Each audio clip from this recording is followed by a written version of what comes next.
I don't remember the town in Algeria where I was born. I have forgotten everything about its odors, colors, and sounds. I only know that when I got to Paris in 1975, at the age of 4, I didn't feel homesick. My parents told me, "This is your Uncle Belkacem. This is your Aunt Amina. You are their son now. You stay here."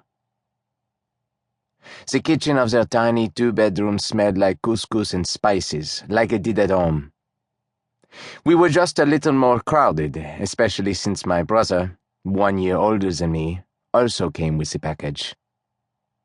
The oldest of the children, a girl, had stayed back home. A girl is too useful to give up. She would help our mother take care of the other 2 children born after me.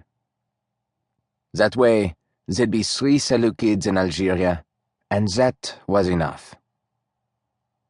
A new life and the first news flash. Mama is no longer Mama. You can't call her that. Don't even think about it anymore. Now, Amina is Mama. She's so happy to suddenly have 2 sons because she had long worried that their marriage produced no children. She caresses our hair, pulls us onto her lap, kisses our fingertips, and promises us we'll never want for love. Except that we don't even know what love is. We'd always been sheltered, fed, cared for, and held on nights when we were sick, sure, but no big deal. It was just natural. I decide that it'll be the same way here. Second news flash. Algeria no longer exists. We live in Paris now, on Boulevard Saint-Michel, in the heart of the French capital, and yes, just like back home, we can go and play. Apparently, it's a little chillier downstairs. What's that smell? Does the sun beat down on the paving stones like it does on the asphalt in my hometown? Do the cars honk with as much enthusiasm? I go to find out, with my brother tagging along. I only notice one thing in the pitifully small park at the Abbaye de Cluny. The other children don't talk like we do.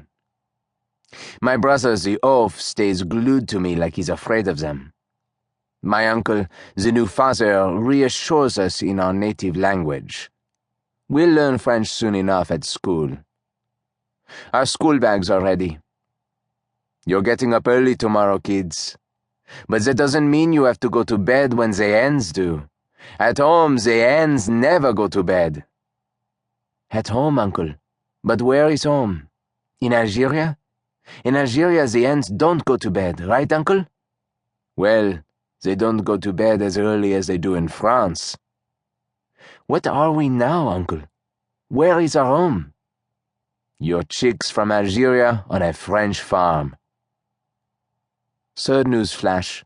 From now on, we'll grow up in a country and learn the local language, but we're still, and will continue to be, what we have been since our first breath. All of this is a little complicated for kids, and I've already closed myself off to any intellectual effort. My brother puts his head in his hands and huddles more closely behind me. Man, he's annoying. As for me, I don't know what French school is like, but I quickly adopt the motto that I'll use for years to come. We'll cross that bridge when we come to it. I was far from imagining then what kind of ruckus I was going to cause in the barnyard. I didn't have bad intentions. There was no kid more innocent than me. Put simply, if I hadn't been Muslim, I would have had a halo. It was 1975. The cars driving up and down the Boulevard Saint-Michel were called Renault Alpine, Peugeot 304, Citroën 2CV 2 chevaux, Peugeot Talbot. The R12s were already old-fashioned, and if I had to choose, I would have preferred the 4L, which at least wasn't pretentious. A kid could cross the street unaccompanied without a cop automatically taking him into custody. The city, the outdoors, freedom weren't considered dangerous. Of course, we'd run into a drunk from time to time, but we assumed he'd chosen to live that way, and so we left him alone. Nobody felt the slightest bit guilty. To keep listening to this audiobook for free, click the link in the description. It will take you to a free Audible trial where you can listen to this and many other books for free for 30 days.